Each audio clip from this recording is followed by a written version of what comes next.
Ready to find your flow? AFSA's got you covered. That's right. The hands-on training lab in Richardson, Texas is where you trade PowerPoints for pipe wrenches. Real tools, real systems, and real experience you can actually use. And if you're ready to test your skills, check out the hands-on NFPA 25 workshops, where you'll inspect, test, and maintain live sprinkler systems and fire pumps. No simulations, no fluff, just pressure, flow, and know-how. It's the perfect way to get under pressure without cracking under it. So get fired up and register today at firesprinkler.org. Spots fill faster than a charged branch line. AFSA, where you don't just learn the code, you live it.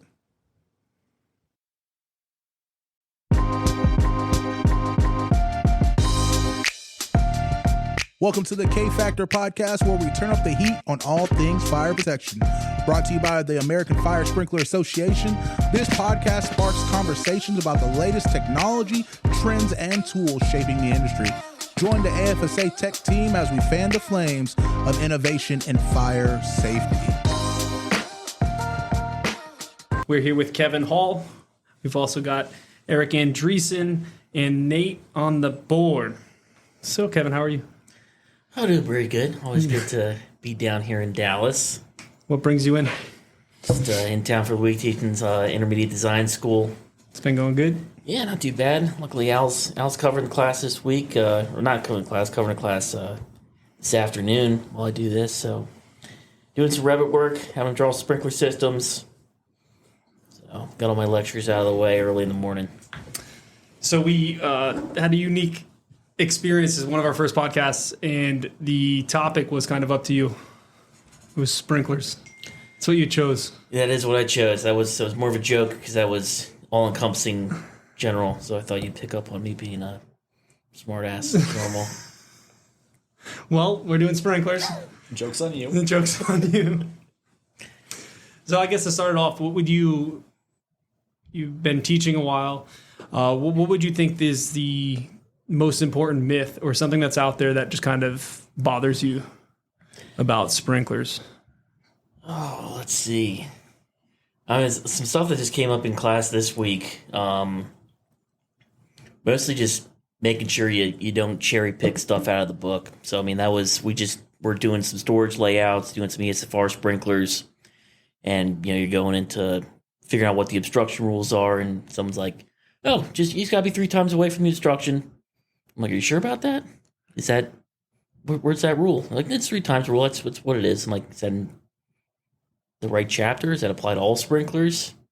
So just kind of generically applying things that we, kind of like the old fitters you see in the field saying, hey, you can't have more than 2 sprinklers off 1 inch, just because that's, pipe schedule system, and that's what they've been used to seeing all their career. And, if you hydraulically calculate something, you can do whatever you want. So the historic knowledge of just, it is what it is because I've been taught that. Yeah. I mean, the oral history of sprinklers is great and all, but you got to update it based on the latest and greatest, which new editions of the standard come out every 3 years. So, I mean, we're teaching the 2022 edition now for NFPA 13, but, 2023 edition is published and on the streets, and I'm still working that into all the presentations too, saying, hey, this is what it says now, but in 20, 30 years, when your jurisdiction adopts that later edition, this is what you can use. So the newest one comes out, and we're already geared up towards the next one, though. Yeah. So we're always updating, always never done. So actually, while I was sitting in the back, just kind of answering technical questions and making sure all the, guiding the layout portion in Revit, I updated all the slides for the intermediate design school to the latest edition, refreshed them, added in some new requirements, and there's always something to do. And you came out of the contracting world, so you must see the other side. Where do you have the time to keep up to date? What's the best way to manage that? Well, so yeah, I mean, if you want to, the end goal of any contract is to be profitable, right? So you want to find the most efficient design, most efficient installation practice to do that. If you just stick with what's adopted in the jurisdiction, a lot of times it's 2016 edition, 2013 edition. New York historically was in the 2007 or 2004 edition, but luckily they just updated. But, if there's a more efficient design in a later edition, you can do that. And we added that in the next edition of NFPA 13 for the 2025 edition. So in that equivalency clause, there's now an annex note that says we realize that code adoption cycles lag behind the standard revision process by several years. But because this is the latest and greatest, because NFPA recognizes that their only official standard is the current published edition, that you should be able to use that later edition if you use it in its entirety. And that goes back to my cherry picking statement before. But it's finally there. Right? It's been years, and people are looking for that guidance. Yeah. Versus the new technology or equivalency clause. And it's that, we've added new technology over the years. We've fine-tuned that equivalency clause, but now we've straight up outright and said, it's like, hey, use the latest and greatest. It's got the best requirements, got the latest data on storage for the most part. Of course, there's some things in listing criteria and fire testing data and the Fire Protection Research Foundation that has some other stuff in there that's more current. But again, that's what it's there for. Yeah. Also notice that if you're designing to FM data sheets, you're in the FM data sheets. Yeah, people don't understand that either. Yeah, because they cherry pick a design scheme out of FM 8-9. Tells you, hey, I need to calculate 12 sprinklers at 19 psi or whatever they might have, but that is compliant or whatever. I missed the word there. So I'm a science guy, not an English major. But that's dependent on using FM 2-0 for the installation requirements. Right. So you can't just mix NFPA 13. You can't mix FM unless you use them both in their entirety. Chapter 4 over here. Yeah. I mean, one's an insurance carrier. They, and they end up paying the bill in the end, so they determine what risk they want to take. NFPA 13 is a minimum design standard for reasonable protection against life and safety and property protection. So what do you think is the most misunderstood installation requirement? Something that it comes in and you're just like, this question again. Oh, there's a bunch. I mean, there's stuff we try to take out of the standard every year, and then we just leave it there because it's been there for so long. Phantom flow comes to mind. Okay. I feel like no matter what, that always pops up. So where you have that minimum flow out of a system. So if you have a light hazard system, 0.1 GPM per square foot over 1,500 square feet, multiply that together, the absolute minimum flow in my system needs to be 150 GPM. If I don't have that, I have to add that back into the system somewhere to meet that. Somewhere, anywhere. So, but I think the historic or the legacy language was always at the branch line connection to the cross main closest to the water supply source. And now we're softened and we're backtracking every year, slowly getting it back to the base of the riser where I think it should be, or just don't worry about it. But so I think the current language now is just at a point of connection to the cross main, essentially where you have that subsystem or auxiliary system tee off. Almost where it makes sense. Yeah, it's kind of more intuitive. Yeah, so I've heard the layout of the sprinkler system. It's a science and an art. You got to make it work with all the design schemes and meet the architect's requirements, line them up, center tile, quarter point, whatever you might have. So you got to meet all those needs of the engineering team and the owner and the general contractor. So in your opinion, you talked about bringing new technology into NFPA 13 or really any of the NFPA standards. In your opinion, what sprinkler technology stands out and has made the largest impact or change or whatever comes to mind? Yeah, I can't think of one of the biggest impact. I can think of some new things that came to the market, within this past year. A lot to do with air supplies. So, I mean, with the 2025 edition, we had a requirement to list air compressors now. So if it's dedicated to fire protection, it's got to be listed for fire protection service. So we had that. NFPA 14 made sure that all manual or all dry standpipes have supervisory air on them. So they don't necessarily have to be tied into a full-blown fire alarm system. But if you have a local bell, local horn, local visual signal, you just want to make sure that pipe integrity is good for that dry standpipes, because it's typically not maintained very well by sitting there. Most owners or facility managers. But all that stuff, yeah. So the air compressors, a lot of stuff with corrosion lately. So there's, I think in our sprinkler age, a couple editions ago, Mark Hopkins wrote an article for my column for Higher Standards, basically just showing what the efficacy is of nitrogen generators, how far it gets into the system, how long it takes to get that 90% concentration level so that corrosion essentially stops at that point. So we got that. vapor corrosion inhibitors, all that good stuff that could be added in the system to kind of extend the lifetime of our systems. What are the biggest challenges that you see getting into the standard, or what are some of the biggest sprinkler challenges that you see coming down the pipeline? Some challenges coming down the pipeline. I think probably just adapting to the new stuff in the standard, right? So I mean, if you've been doing it for a long time, you're used to, designing how you've designed the last 20 years. But you got to keep learning. You got to keep picking up new things. We've had a couple students take beginning design school, intermediate design school more than once, and they pick up stuff new each time. You're not going to absorb it all in one go. So it's kind of just always keep learning and picking up new information and utilizing the most efficient design methods to be more profitable, be more efficient, and just get in better fire protection. Do you have any suggestions on someone who says, I need to do that? Right? You're in the book, you're living the book, making the changes, sitting at the committee levels. It's fairly straightforward to do when that's your job, right? So if that's not my job, how do I keep up with it? Yeah, that's the benefit of working for AFSA. So we're essentially professional committee members. So I think I'm on whatever it might be. I think I'm on 38 technical committees for NFPA now, and a dozen or so UL technical committees. But it just sitting in those committees, you hear the arguments, you review every single public input, public comment that comes in. So you're getting a taste of all that new technology, new methods, means and methods going into the book. And you're trying to understand it on your own before you vote one way or another to change the standard. So just listening to that, I think it's very beneficial. And all those meetings are open to the public. So if there's a standard that you're interested in, you can always go to the NFPA website. You can speak to the staff liaison, get the information for the meeting.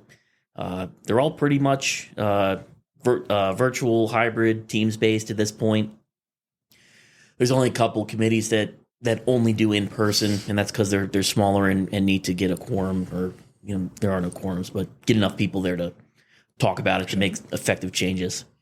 But just listen in. I mean, you don't even have to actively listen. If it's just going on in the background, maybe something sits in the back of your mind, or you hear something that piques your interest, get a little bit more familiar with the process and how it goes in, because I think that's the biggest thing people think. They think we're some super experts on the committees coming up with highly technical reasons to change things. And sometimes it's just because, it's a better practice, or it doesn't, that just wasn't reasonable when we put it in the book 20 years ago. But everything should have a technical reason why it goes in there. And they're trying to make sure all of our committee statements have that technical reason and explanation why it changed, so that if you do go back, look at the historical record of those revision cycles, you can kind of track it down. Not just that the committee felt like this was a better way to do it. That doesn't really tell me why. So listening to the technical committee conversations and whatnot you touched upon, but what would you tell yourself if you were just starting in this industry?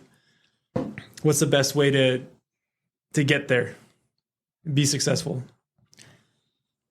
I mean, the best way is just kind of get involved in all aspects of the business. So if we're talking about contractors or designers, I mean, it's really hard to, if you're just strictly behind a computer drawing in the virtual world all day, that doesn't really give you a good feel for what's actually happening in the field. So, get out to job sites, definitely do a field survey. Don't miss that if you have the opportunity to go out there. Work with your field guys if you can. Be out there for a week, installing pipe with them. So that way you feel their pain, you know what's going on.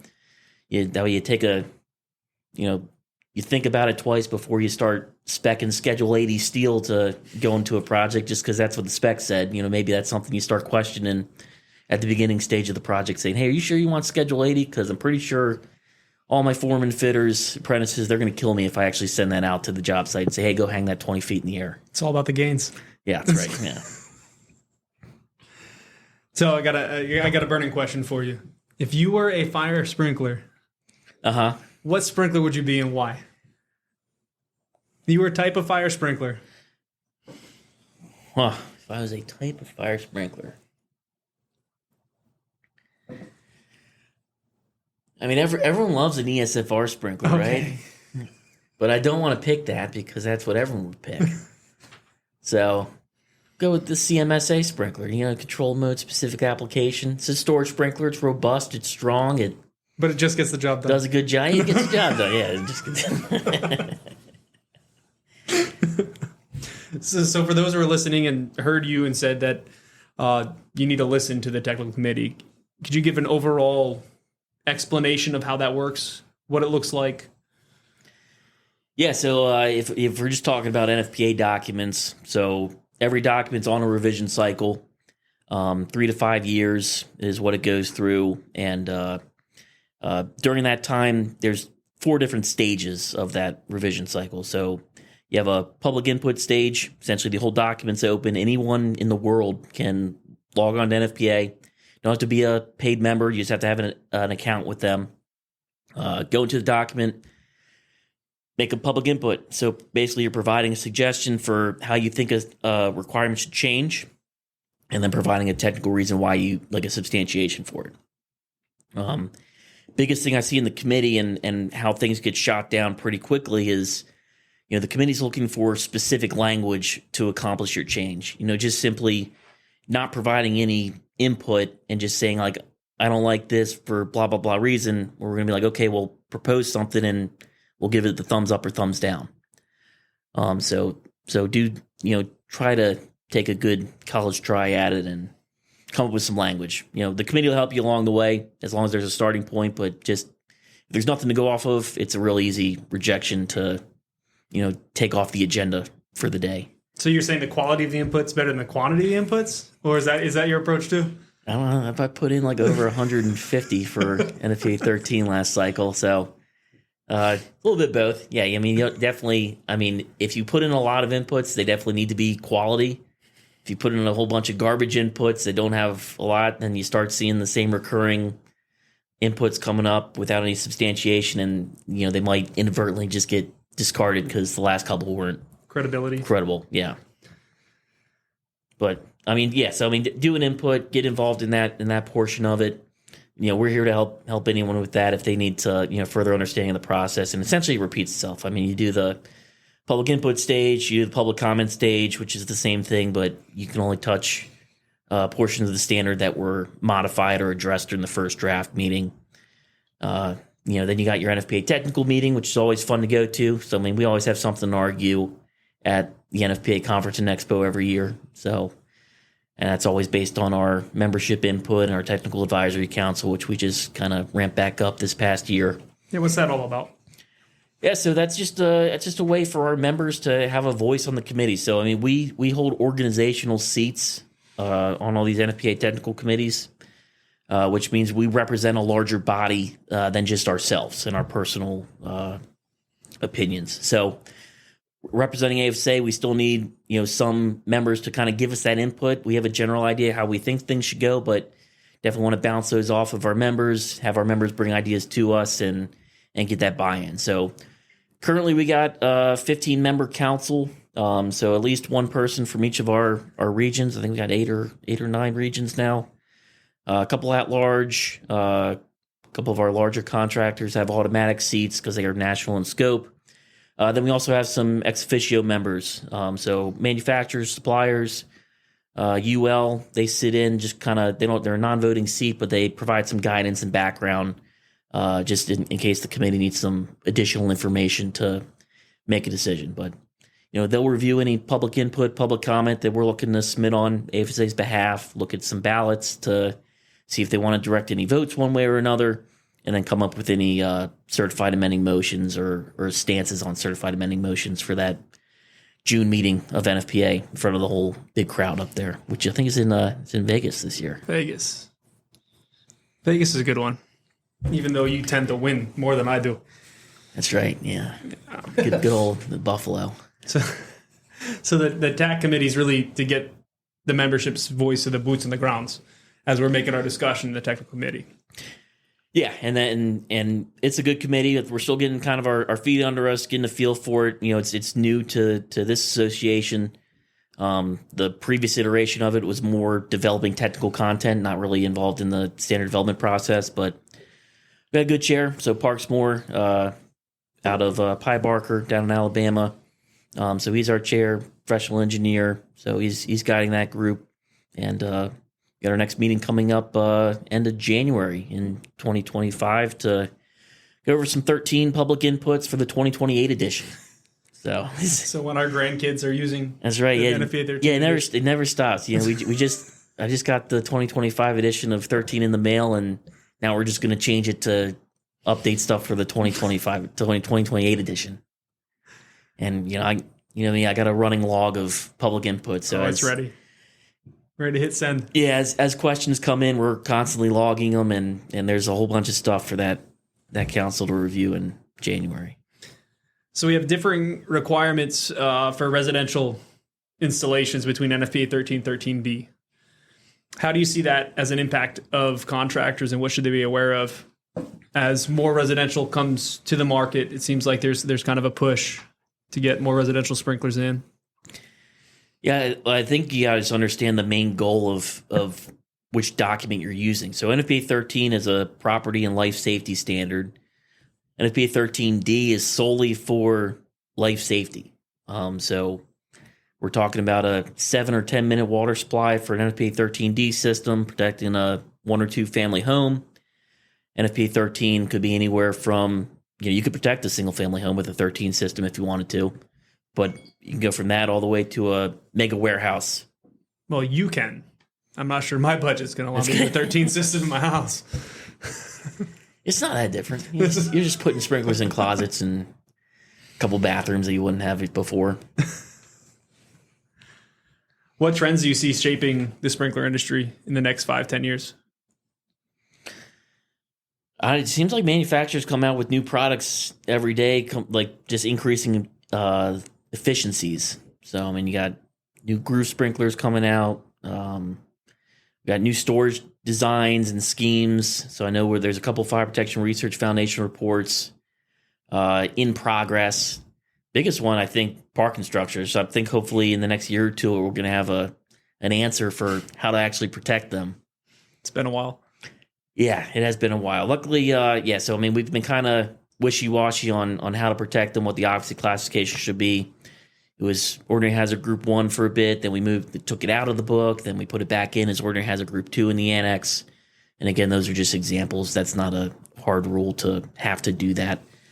But we got some fire test data. We got some literature reviews and just kind of anecdotal data at this point. But eventually there'll be a plan to do some fire testing, figure out how to protect those parking structures. 88A, that's the standard for parking structures, just met a couple months ago. So there's going to be some guidance in there. That's another Sprinkler Age article. Melissa Rodriguez with JCI did some fire dynamics in there for us. So just took kind of the heat release rate of a car fire that's been published, figured out what the specific heat of the water is going to be, heat of vaporization, figured out what density needs to be applied to kind of equalize that heat release rate. And, had them doing all that and figuring out some kind of efficacy of it. It worked out to kind of confirming or aligning with that Ordinary Hazard Group 2 density. So that's the first actual technical substantiation I've seen for the, occupancy classification of it, other than, we just feel like that's better. So at least more comfortable that there's some sound judgment in there, but there's still other things to consider, whether it's a shielded fire, whether it's a pool fire under that car caused by gasoline, or if it's a lithium-ion battery and all your high-quality Teslas out there. And then you hear down the pipeline, too, that hydrogen engines. Yeah, it'll be fun having a whole bunch of H-bombs driving around the highway. But it's keeping up with the technology is tough.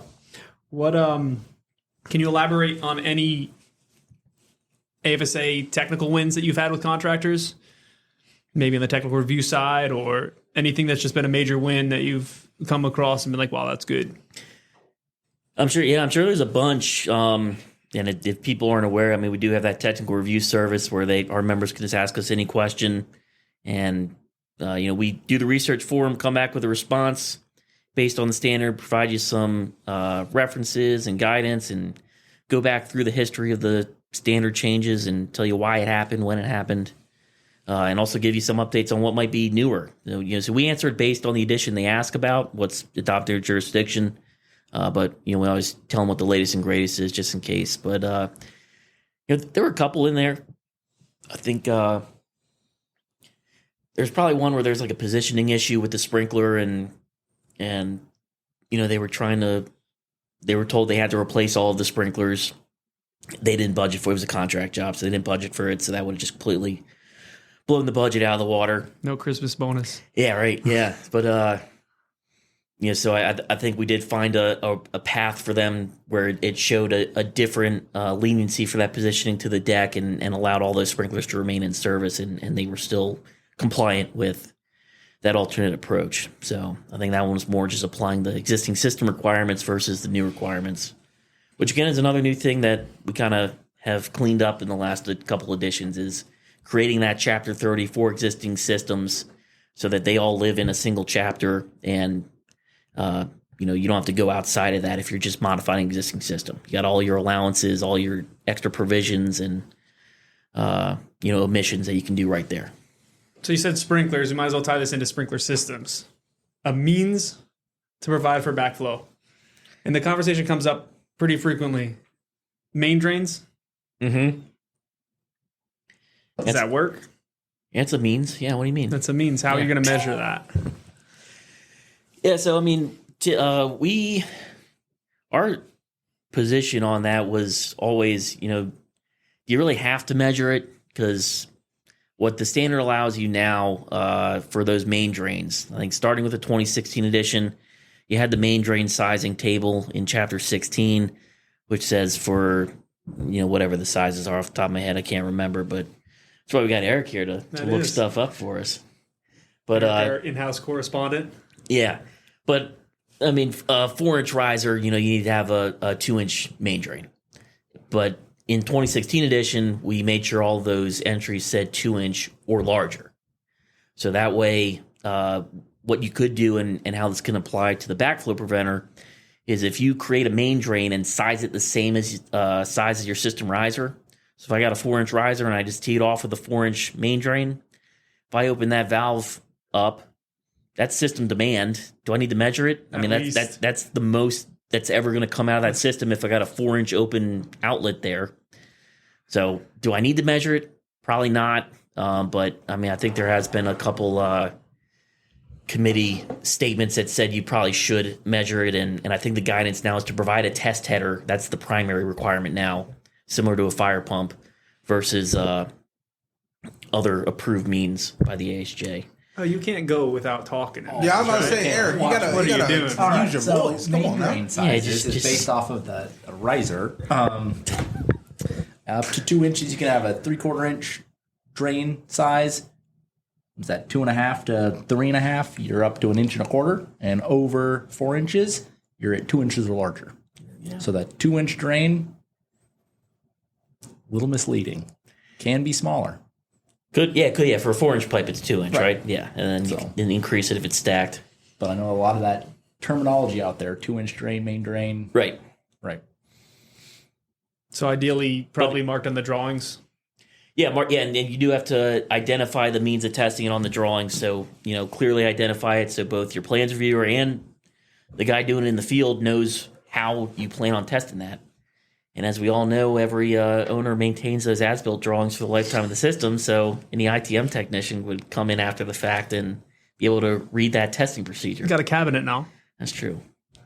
Tell us a little bit about that discussion at the committee. Adding a cabinet, as it seems like, right? Fire sprinkler, fire alarm people had one, and it seems to work. Yeah, so the fire alarm people have in NFPA 72, they have a document cabinet that's required to contain all of their testing materials and as-built drawings and all that.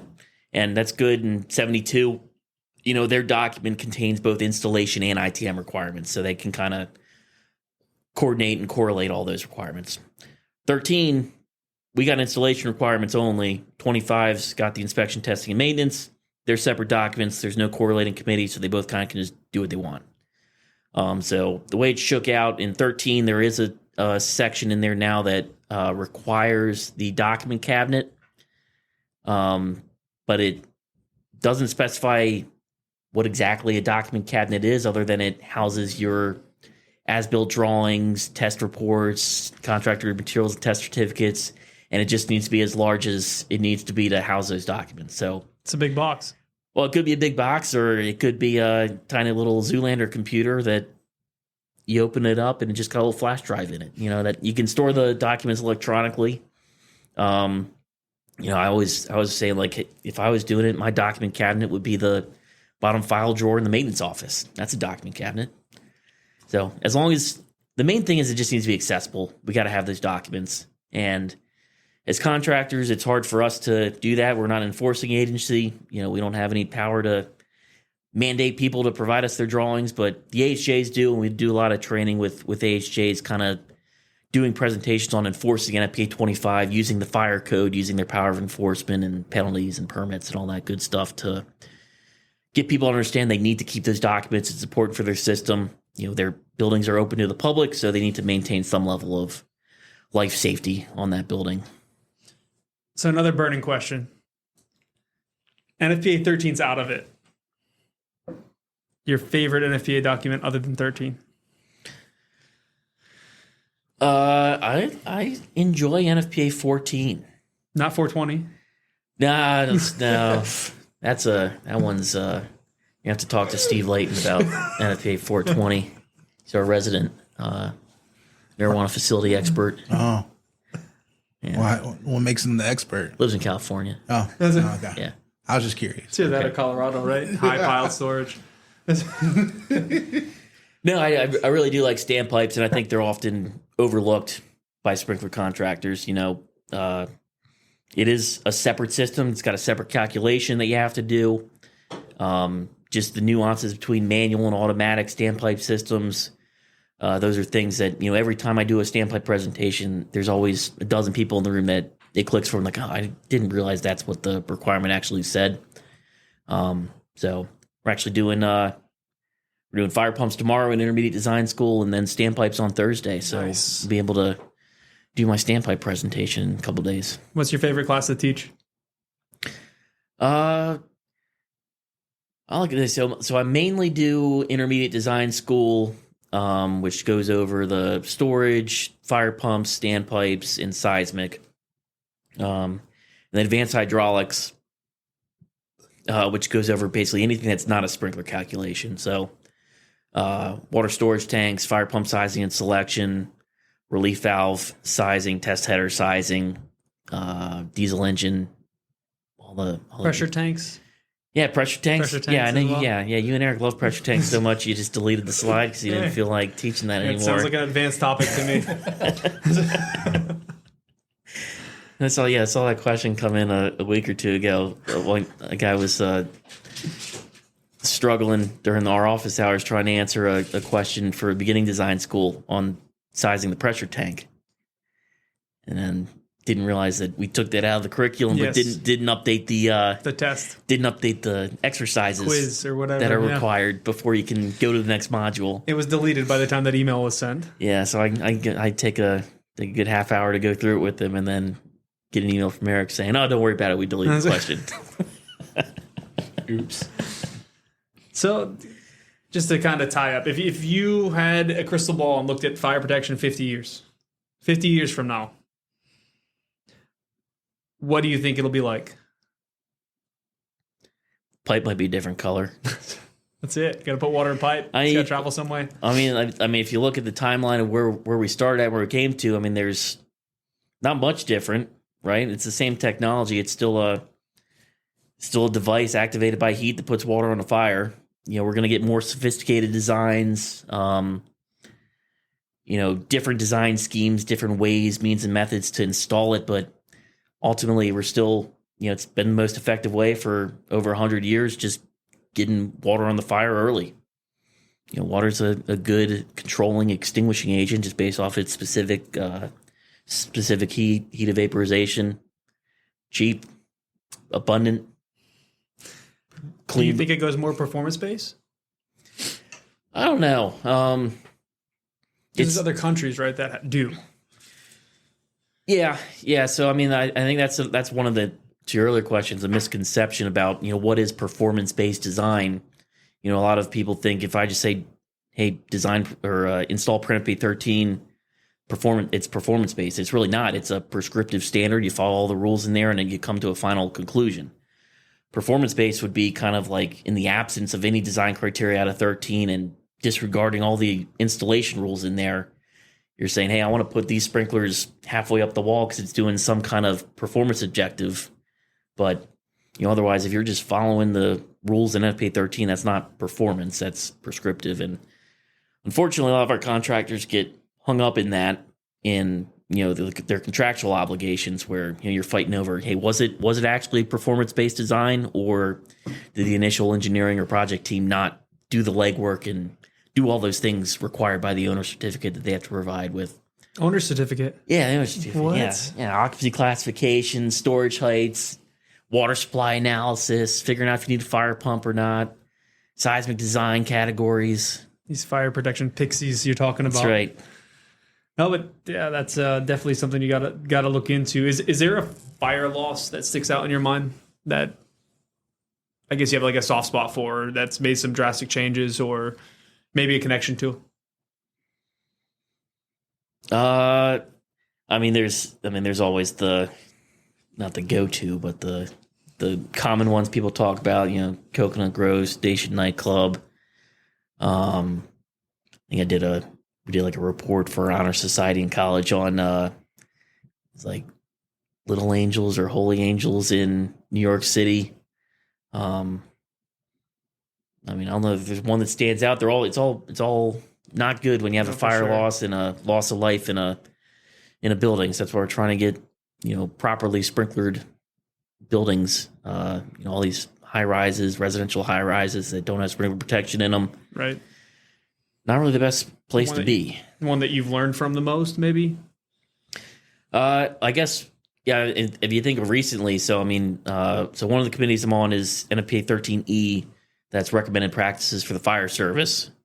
But a couple fires that come up with those big, mega warehouses, Midwest, outside of Indiana, and another one that went up. One thing that we did, we saw a fire test at UL, and they had a video kind of showing how they train the fire service as they come through there. And the interesting part of that video is they walk into the building, alarms are going off, sprinklers going off, but fire chief walks in, just kind of like, okay, hey, tell me what's going on. All calm, all cool, all collected.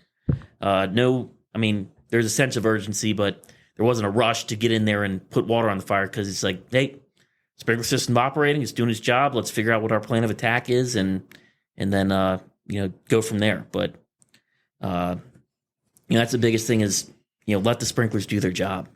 Don't always go in there and automatically think, okay, I'm here, let's shut off the sprinklers, because now you set off the system.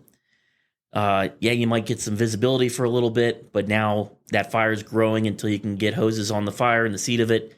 You're activating more sprinklers. So now even if it does overrun your firefighting operations, if you turn that system back on, now you've had too many heads go off and you've overrun your system, and now the sprinkler system is not effective. So just let it do its job. Using the tools to what they're worth. Yeah.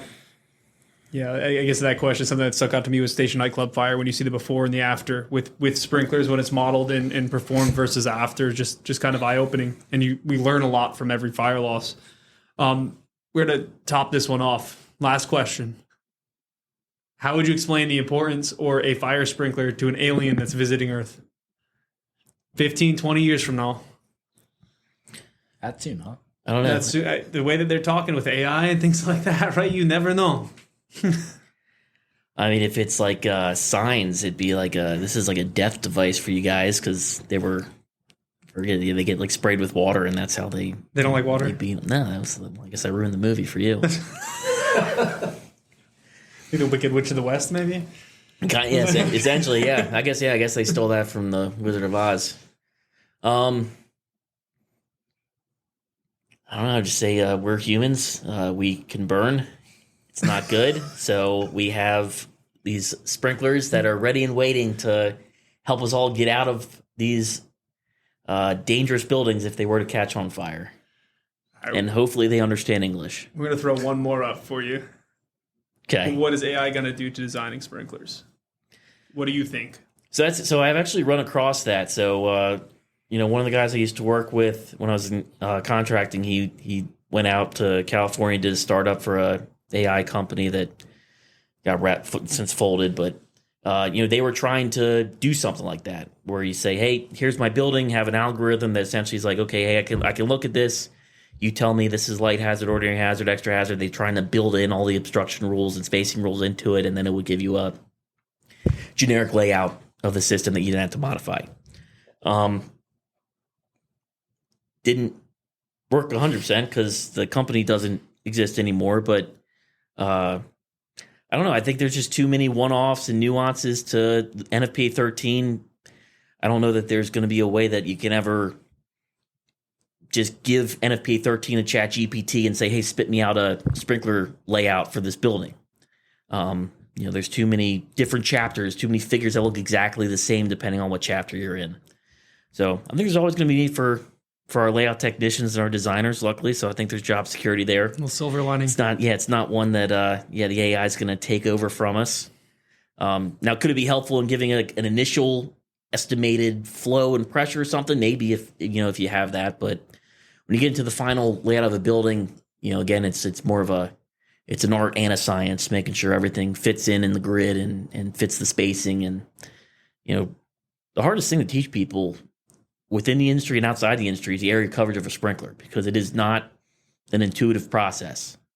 Distance between the sprinkler, half the distance to the wall, multiply it by 2, all those spacing rules go into it. And, how does a sprinkler that sprays in a circle cover only a rectangle on the drawing? So I think those are all things that AI might struggle with. And someone's got to hang the pipe. Someone does have to hang the pipe. And if AI drew it, there's no one to call at in the middle of the day and say, hey, what the hell are you thinking? What in the world is happening here? Thanks for this 8-inch control valve in the ceiling. Yeah, and you just got to be like, hey, I didn't do it. AI did it. Go yell at them. Could be a good excuse. Could be.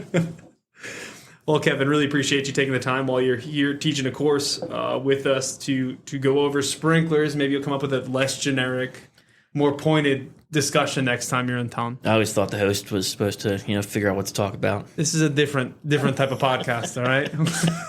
Roll with some punches here, trying to get our feet under us. Really appreciate the help of you looking up some main drains. We're going to get you more active, Eric. Appreciate your help. Eric Main Drain Andreessen. And you are our, I think I wrote it down here, our in-house CMSA sprinkler. Oh, that's true. Yeah. That's what I went with. Get the job done well enough. And Nate, really appreciate your time on the controls, helping make this happen. Yeah, that's what I'm here for. Hey, appreciate it. Until next time, Kevin, thanks again. No problem. Thanks, guys. This has been the K Factor Podcast. If you enjoyed the show, don't forget to like, subscribe, and share wherever you tune in to podcasts. Or head over to our website for more. Reach out to us anytime at technical@firesprinkler.org. Stay safe and always learn as we keep the fire protection conversation going.